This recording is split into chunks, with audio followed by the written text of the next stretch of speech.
उसे ऐसे सपने दिखाता है कि दिनेश ज्यादा पैसे कमाने के लालच में उनके साथ जुआ खेलने लग जाता है। कल मैंने 1000 रुपए लगाकर 2000 कमाए थे। ऐसा करता हूँ, आज ठेले की सारी कमाई ही लगा देता हूँ। एक दिन में डबल कमाई हो जाएगी।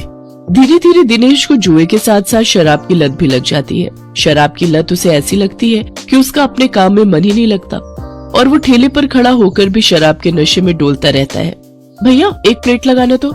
अरे लगता है इस आदमी ने तो शराब पी रखी है। चलो चलो, हमें नहीं खानी इसकी पानी पूरी, चलो दूसरी वाली पानी पूरी खाने चलते हैं। धीरे धीरे दिनेश के सभी ग्राहक कट जाते हैं और वो सभी दूसरे पानी पूरी वालों के पास जाकर पानी पूरी खाते हैं।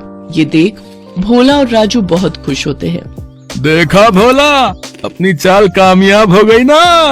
बिल्कुल सरकार, अब देखना उसकी पानी पूरी की तरफ तो कोई देखेगा भी नहीं, सब अपनी ही पानी पूरी खाएंगे।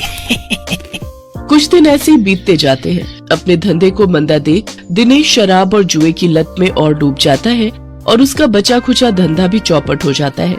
ये सब देख संध्या और बंटू बहुत दुखी होते हैं। फिर बंटू अपनी माँ से कहता है, माँ, अब तो मैं कभी भी ठीक नहीं हो पाऊंगा ना। पापा तो अब सारे पैसे शराब और जुए में ही उड़ा देते हैं। तू परेशान मत हो मेरे लाल, बस ऊपर वाले पर भरोसा रख, एक दिन सब कुछ ठीक हो जाएगा।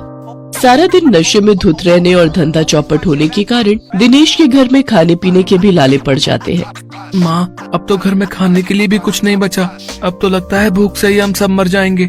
ऐसा नहीं कहते मेरे बच्चे, सुख दुख तो जीवन का हिस्सा है। आज बुरा वक्त आया है, कल अच्छा वक्त भी आएगा। ऐसे ही कुछ समय और बीत जाता है। फिर एक दिन उस बाजार में एक आदमी आता है जो सबको पर्चे बांट रहा होता है। तभी वो दिनेश के ठेले पर आता है। अरे सुनो भाई, पेप्सी पानी पूरी वाले, हमारे सेठ मंगल राम चाट भंडार वाले की तरफ से एक प्रतियोगिता होने जा रही है, जिसमें सभी चाट वालों के बीच कंपटीशन होगा। जो भी इस प्रतियोगिता को जीतेगा उसे पूरे 5 लाख इनाम और साथ ही हमारे मशहूर मंगल राम चाट भंडार वाले बाजार